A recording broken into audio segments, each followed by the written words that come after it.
من لا نبی بعدہ اما بعد فاعوذ باللہ من الشیطان الرجیم بسم اللہ الرحمن الرحیم والذی جاء بالصدق وصدق به آمنت باللہ صدق اللہ العظیم۔ میرے محترم واجب الاحترام قابل تکریم نمازی بزرگ و عزیزو، درس قرآن کی مجلس ہے۔ مجھ سے قبل حضرت مولانا عادل عمر صاحب نے تفصیلی اور خوبصورت گفتگو کی ہے۔ میں نے بھی آگے ایک اور پروگرام میں پہنچنا ہے، اس لیے میں مختصر وقت میں چند گزارشات عرض کر کے آپ سے اجازت چاہوں گا۔ دوستوں نے بتایا کہ آج کا یہ درس قرآن ہے، مناقب امیر المومنین خلیفۃ المسلمین خلیفہ بلا فصل حضرت ابوبکر صدیق رضی اللہ تعالیٰ عنہ کے حوالے سے۔ عزیزان محترم، ایک وقت اس کائنات میں ایسا بھی تھا کہ پوری دنیا میں مشرق و مغرب میں، شمال و جنوب میں، عرب و عجم میں ہر طرف جھوٹ ہی جھوٹ تھا۔ عقیدے میں جھوٹ تھا، نظریے میں جھوٹ تھا، عمل میں جھوٹ تھا، افکار میں جھوٹ تھا، نظریات میں جھوٹ تھا، عبادت میں جھوٹ تھا، عقیدے میں جھوٹ تھا، ہر طرف جھوٹ ہی جھوٹ تھا۔ عرب میں جھوٹ تھا، عجم میں جھوٹ تھا، مشرق و مغرب میں جھوٹ تھا۔ خانہ خدا میں 360 بت رکھے ہوئے تھے۔ کہیں لات کو سجدہ یہ جھوٹ تھا، منات کو سجدہ یہ جھوٹ تھا، عزا کو سجدہ یہ جھوٹ تھا، حبل کو سجدہ یہ جھوٹ تھا۔ ایسے جھوٹ کے دور میں جب ہر طرف جھوٹ ہی جھوٹ تھا، ایسے جھوٹ کے دور میں میرے اور آپ کے نبی جناب محمد الرسول اللہ صلی اللہ علیہ وسلم صداقت لے کر آئے۔ یہ جو دین ہمارے پاس ہے یہ صداقت ہے، شریعت صداقت ہے، اسلام صداقت ہے، توحید صداقت ہے، کلمہ صداقت ہے، قرآن صداقت ہے، نماز صداقت ہے، روزہ صداقت ہے۔ والذی جاء بالصدق، جھوٹ کے دور میں میرے نبی سچائی کا پیغام لے کر آئے۔ اعلان فرمایا قولوا لا الہ الا اللہ تفلحوا، اے لوگو اس سچائی کو قبول کرو، اللہ کے علاوہ کوئی الہ نہیں، مشکل کشا نہیں، حاجت روا نہیں، بگڑی بنانے والا نہیں، یہ لات بھی الہ نہیں، منات بھی الہ نہیں، عزا بھی الہ نہیں، حبل بھی الہ نہیں، چاند بھی الہ نہیں، سورج بھی الہ نہیں۔ اس صداقت کا اعلان میرے اور آپ کے نبی نے کیا، اس دور میں کیا۔ یہودیت میں جھوٹ آ چکا تھا، نصرانیت میں جھوٹ آ چکا تھا، تورات و انجیل میں تبدیلی کر کے جھوٹ کو شامل کیا گیا تھا۔ ایسے دور میں میرے نبی نے توحید کا اعلان کیا، اللہ لا الہ الا هو الحی القیوم۔ میرے نبی نے اعلان کیا قل هو اللہ احد۔ آسان نہیں تھا، بڑا مشکل وقت تھا، اس سچائی کو لینے کے لیے کوئی تیار نہیں تھا۔ جب میرے نبی نے سچائی کا اعلان کیا، میرے نبی پر پتھروں کی بارش کی گئی، میرے نبی کو لہو لہاں کر دیا گیا، میرے نبی پر تشدد کیا گیا، میرے نبی کو ساحر کہا گیا، میرے نبی کو جادوگر کہا گیا۔ ایسے دور میں صداقت کو لینا آسان نہیں تھا، لیکن کچھ لوگوں کو رب کائنات نے صداقت کے لیے، سچائی کے لیے چنا۔ وہ سچائی لینے کے لیے میرے نبی کے پاس آئے، وہ عرب سے بھی آئے، وہ عجم سے بھی آئے، وہ مکے سے بھی آئے، وہ مدینے سے بھی آئے، وہ روم سے بھی آئے، وہ فارس سے بھی آئے، امیر بھی آئے، غریب بھی آئے، مزدور بھی آئے، تاجر بھی آئے، بچے بھی آئے، نوجوان بھی آئے، صداقت کو لیا۔ جنہوں نے صداقت کو لیا، قرآن نے اعلان کر دیا اولئک ہم الصادقون، جنہوں نے نبی سے صداقت لی ہے یہ سارے سچے ہیں۔ ہاں جو پہلے آئے وہ بھی سچے، جو بعد میں آئے وہ بھی سچے۔ جنہوں نے نبی سے صداقت لی یعنی کلمہ پڑھا، اسلام میں داخل ہوئے، ان کو صحابہ کہا جاتا ہے۔ ان صحابہ کے بارے میں قرآن نے اعلان کیا اولئک ہم الصادقون، یہ سچے ہیں۔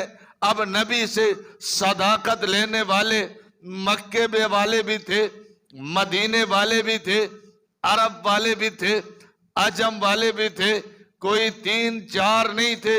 یدخلون فی دین اللہ افواجا، صداقت کو لینے کے لیے لوگ فوج در فوج آئے، جماعت در جماعت آئے، گروہ در گروہ آئے، 2-3 نہیں آئے، 100-200 نہیں آئے، 1.25 لاکھ صحابہ آئے، نبی سے صداقت کو لیا۔ جب صداقت لیا، کلمے کو لیا، عقیدہ توحید لے لی، جس کی وجہ سے صحابہ کو انگاروں پر لٹایا گیا، وہ لیٹ گئے، صداقت نہیں چھوڑی، تختے دار پہ ان کو چڑھایا گیا، وہ چڑھ گئے، صداقت نہیں چھوڑی۔ صحابہ کرام کو گھروں سے نکالا گیا، گھر چھوڑ گئے، کاروبار لے لیا گیا، کاروبار چھوڑ گئے، رشتہ داروں نے گھروں سے نکالا، گھروں سے نکل گئے، شہر سے نکالا گیا، شہر سے نکل گئے، لیکن نبی کا دامن بھی نہیں چھوڑا، صداقت بھی نہیں چھوڑی، یہاں تک کہ ان کو گلیوں میں گھسیٹا گیا، لیکن پھر بھی صداقت کو لینے کے بعد وہ پیچھے نہیں ہٹے، وہ ڈٹے رہے، نبی کے ساتھ رہے۔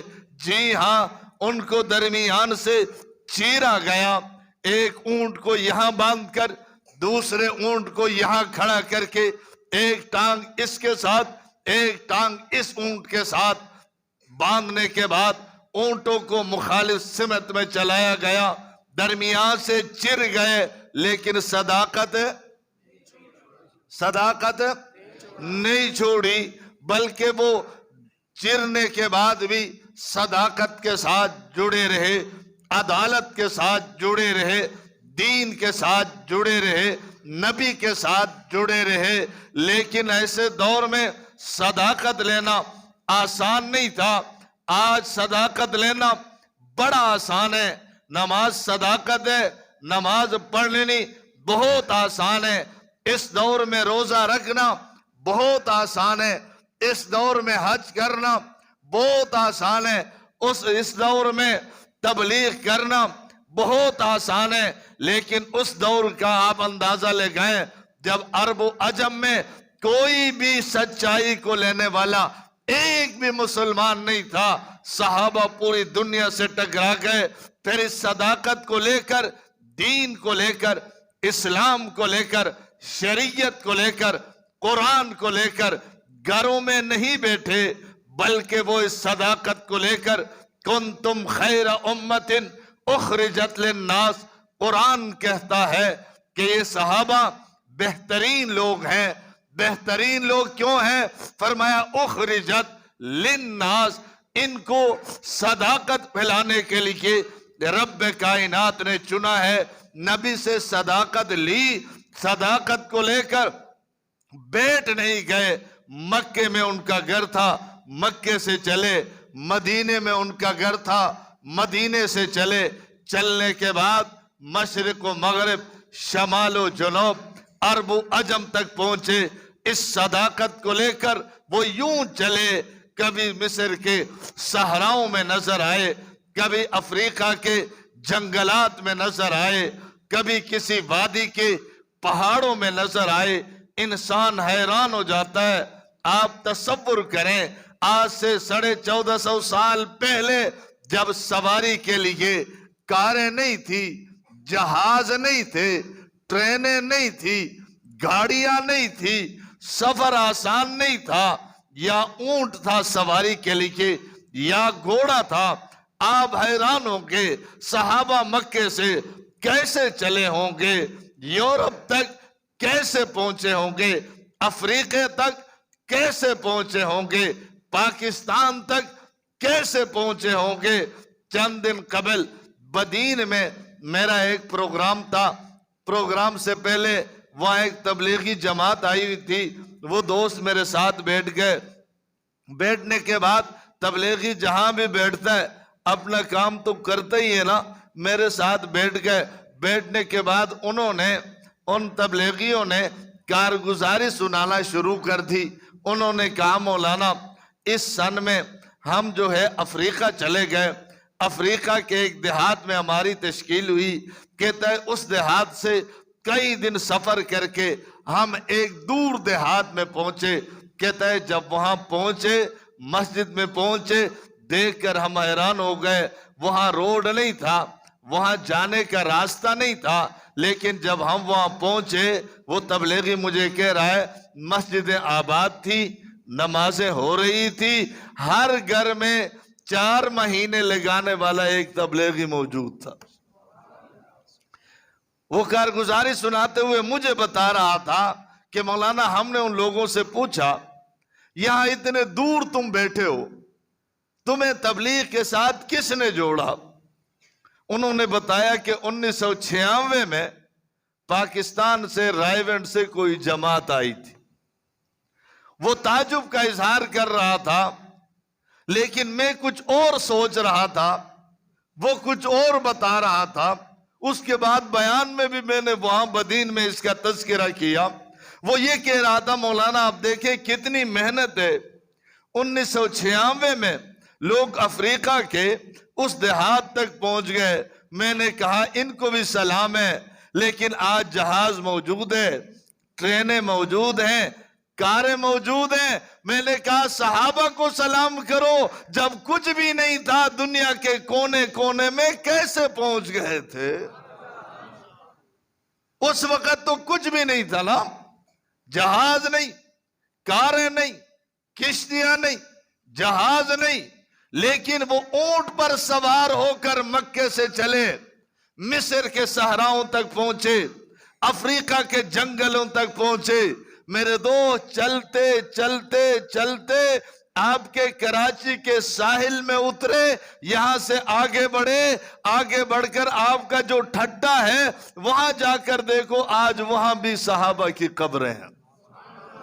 1400 سال پہلے وہ کیسے پہنچ گئے ہوں گے؟ وہاں سے آپ آگے چلیں، آگے سکھر آئے گا، سکھر میں گاؤں آئے گا محبوب گوٹ، وہاں جا کر دیکھو وہاں بھی صحابہ کی قبریں۔ اسی پٹی میں آپ آگے جائیں، آگے کشمور، کشمور سے آگے رجحان، رجحان سے آگے راجن پور ایک شہر ہے، راجن پور شہر سے باہر نکلیں گے، ایک پہاڑی ہے جو بلوچستان اور پنجاب کے درمیان کی پہاڑی ہے، اس پہاڑی میں بھی 2 صحابہ کی قبریں۔ وہاں سے پھر آپ یوں مڑ کر اگر آپ داخل ہوں گے بلوچستان میں تو آپ کو پنجگور میں صحابہ کی قبریں مل جائیں گی، آپ کو قلات میں صحابہ کی قبریں مل جائیں گی۔ قلات میں جب میں پروگرام کے لیے گیا، دوستوں سے میں نے کہا یہاں کوئی خاص جگہ ہے؟ انہوں نے کہا کہ مولانا یہاں ایک حضرت علی کے دور کی مسجد ہے، حضرت علی کے دور کی مسجد ہے یہاں قلات میں۔ میں نے کہا مجھے دکھاؤ، مجھے وہاں لے جایا گیا، چھوٹی سی مسجد ہے اور وہ مٹی سے وہ مسجد بنی ہوئی ہے، اس کی دیواریں مٹی کی ہیں، لیکن دیواریں اتنی مضبوط اور پائیدار ہیں، یہاں سے لے کر یہاں تک تو صرف اس کی دیوار کی چوڑائی۔ یہ حضرت انہوں نے بتایا کہ یہ حضرت علی المرتضیٰ کے دور کی مسجد ہے۔ تو میں عرض یہ کر رہا تھا، بعض لوگ، میں نے ایک دوست سے پوچھا کہ بھائی یہ جو خیرپور ہے، سکھر ہے، اس پٹی میں کھجوروں ہیں، کھجوروں کے درخت ہیں، باقی کہیں بھی نہیں ہے۔ یہ ایک پٹی ہے جہاں کھجوروں کے درخت اور باغات ہیں۔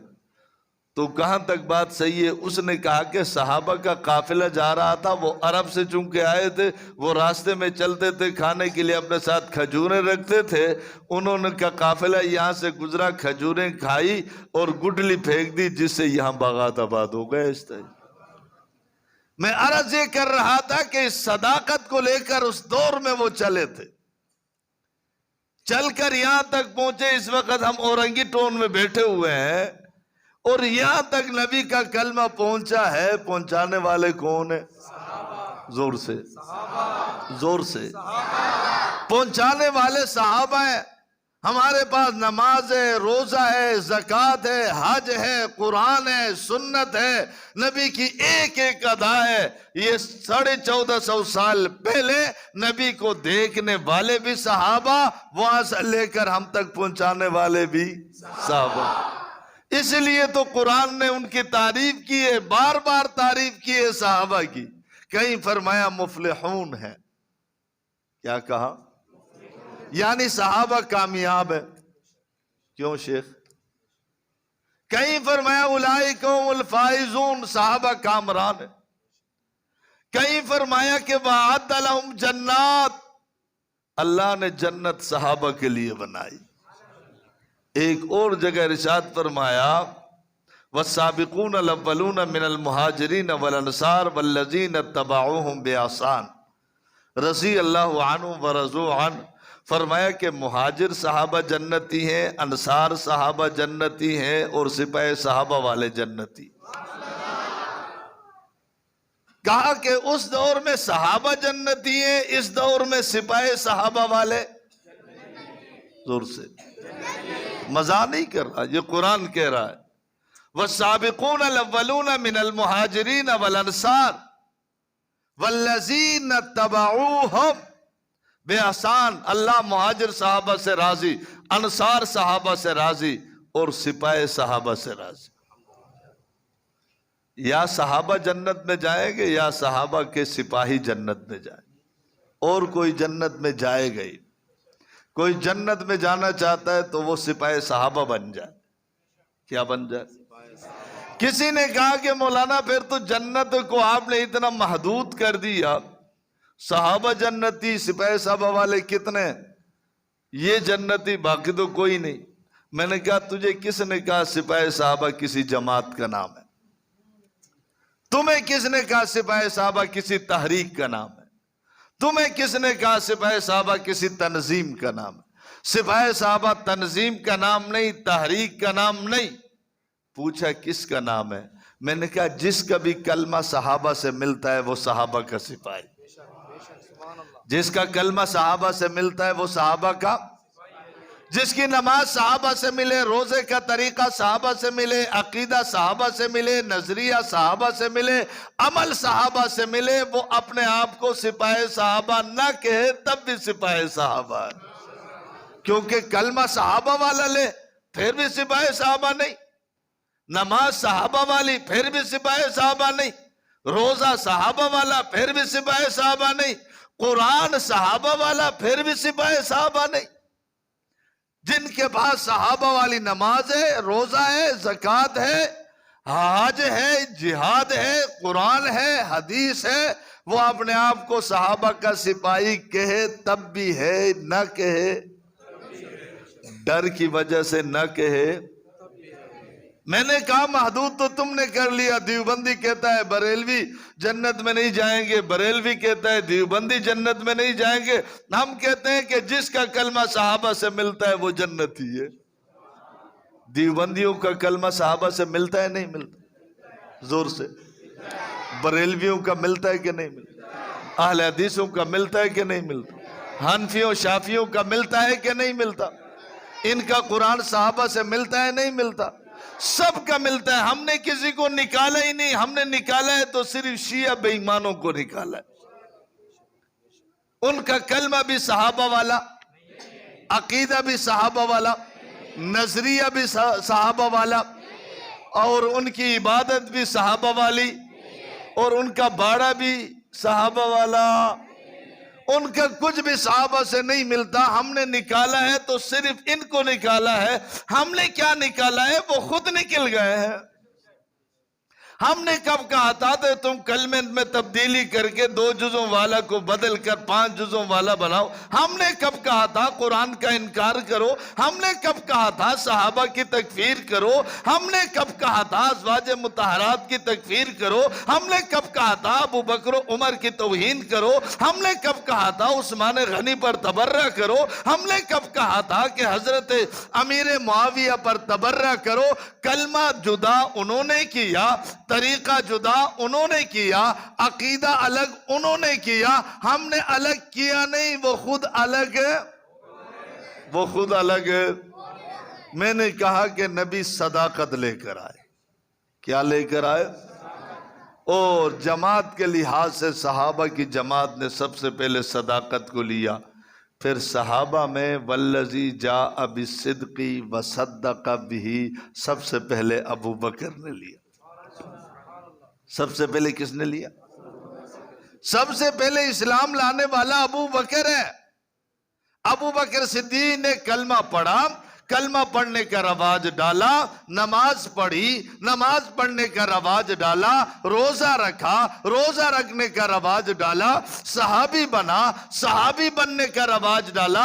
ابو بکر صدیق نے رواج ڈالا، تب حضرت علی بھی آئے، عمر بھی آئے، عثمان بھی آئے، طلحہ بھی آئے، زبیر بھی آئے، بلال بھی آئے، خباب بھی آئے، خبیب بھی آئے، مکی بھی آئے، مدنی بھی آئے، رومی بھی آئے، فارسی بھی آئے. لیکن رواج تو ابو بکر صدیق نے ڈالا ہے. اس لیے علماء نے لکھا ہے قیامت تک جو بھی آئے گا کلمہ پڑھے گا. صرف صحابہ نہیں، قیامت تک جو بھی انسان آئے گا کلمہ پڑھے گا، اس کو کلمہ پڑھنے کا ثواب ملے گا. رواج ڈالنے کی وجہ سے اس کے کلمہ پڑھنے کا ثواب ابو بکر کو بھی ملتا رہے. جی ہاں، نماز آپ پڑھیں گے، آپ کی نماز کے ثواب میں کمی نہیں ہوگی، لیکن چونکہ آغاز اس نے کیا، رواج اس نے ڈالا، تو ثواب اس کو ملتا رہے گا. عزیزان محترم، یہ وہ طبقہ ہے صحابہ کا طبقہ. یہ کسی خاص جماعت کے نہیں ہے. صحابہ کسی خاص جماعت کے نہیں ہیں. صحابہ صرف حق نواز کے نہیں ہیں، ایثار کے نہیں ہیں، فاروق اعظم کے نہیں ہیں، حیدری کے نہیں ہیں. صحابہ ہم سب کے ہیں. صحابہ ہم سب کے ہیں. صحابہ ہم سب کے ہیں، یہ صرف حق نواز کے نہیں. صحابہ صرف مولانا مسعود الرحمن عثمانی شہید کے تو نہیں تھے، یہ سب کے. ہمیں کسی نے کہا کہ مولانا ہم بھی مانتے ہیں صحابہ سب کے ہیں، لیکن تم جو اتنی جانیں دے رہے ہو اس کی وجہ کیا ہے؟ میں نے کہا وجہ یہ ہے کہ ہم نے صحابہ کو سمجھا ہے. صحابہ کو ایک شیخ الحدیث نے کہا کہ مولانا حدیث کی کتابیں میں پڑھاتا ہوں، صحابہ کو ہم نے نہیں سمجھا، تم لوگوں نے سمجھا. میں نے کہا حدیث پڑھانے سے صحابہ سمجھ میں نہیں آتے، صحابہ کے لیے الٹا لٹکنے سے صحابہ سمجھ میں آتے. حق نواز و ایثار، فاروق و اعظم و حیدری اور عثمانی جیسے لوگ دینے سے صحابہ سمجھ میں آتے. اور کیوں ہم دے رہے ہیں؟ کہ اس لیے اگر اسلام کو بچانا ہے تو صحابہ کا دفاع ضروری ہے. قرآن بچانا ہے، صحابہ کا دفاع ضروری. نماز بچانی ہے، صحابہ کا دفاع ضروری. اسلام بچانا ہے، صحابہ کا دفاع ضروری. کیونکہ سب کچھ نبی سے لینے والے کون ہیں؟ اور ایک طبقے کی کوشش ہے کہ اس امت کو صحابہ سے توڑا جائے. نعوذ باللہ وہ صحابہ پر تبرہ کرتا ہے، ان کی تکفیر کرتا ہے، ان پر لعنتیں کرتا ہے، ان کو منافق کہتا ہے. اگر صحابہ کرام کی تکفیر مان لی جائے تو پھر قرآن پر عقیدہ نہیں رہتا، کوئی حدیث ہمارے پاس بچتی نہیں ہے. اس لیے ان صحابہ کا دفاع یہ پورے دین کا دفاع ہے. ہم نے مولانا مسعود الرحمن عثمانی ویسے نہیں دیا. مولانا مسعود الرحمن عثمانی جیسے لوگ صدیوں میں پیدا ہوتے ہیں. شاید کسی کے ذہن میں ہو کہ ایک مولوی تھا چلا گیا ہے، لیکن نہیں، ایسے علماء صدیوں میں پیدا ہوتے ہیں، ہر گھر میں بھی پیدا نہیں ہوتے، ہر وقت بھی پیدا نہیں ہوتے، اور ہر صدی میں بھی پیدا نہیں ہوتے۔ ہمارا ان کے ساتھ بہت لمبی رفاقت تھی۔ ہم نے عثمانی صاحب کو جب بھی دیکھا یا اسٹیج میں بیان کرتے ہوئے دیکھا ہے یا مجلس میں بیٹھ کر اللہ اللہ کرتے ہوئے دیکھا، اتنا نیک آدمی تھا، لیکن دشمنان اسلام نے اس کے چہرے کو نشانہ بنایا اور ڈرانے کی کوشش کی، لیکن اس کی شہادت پر بھی ہم کہتے ہیں عثمانی کی طرح ہم بھی جان دے دیں گے، دفاع صحابہ سے پیچھے انشاءاللہ آپ ساتھ دیں گے۔ وما علینا الا البلاغ، اللہم ربنا آتنا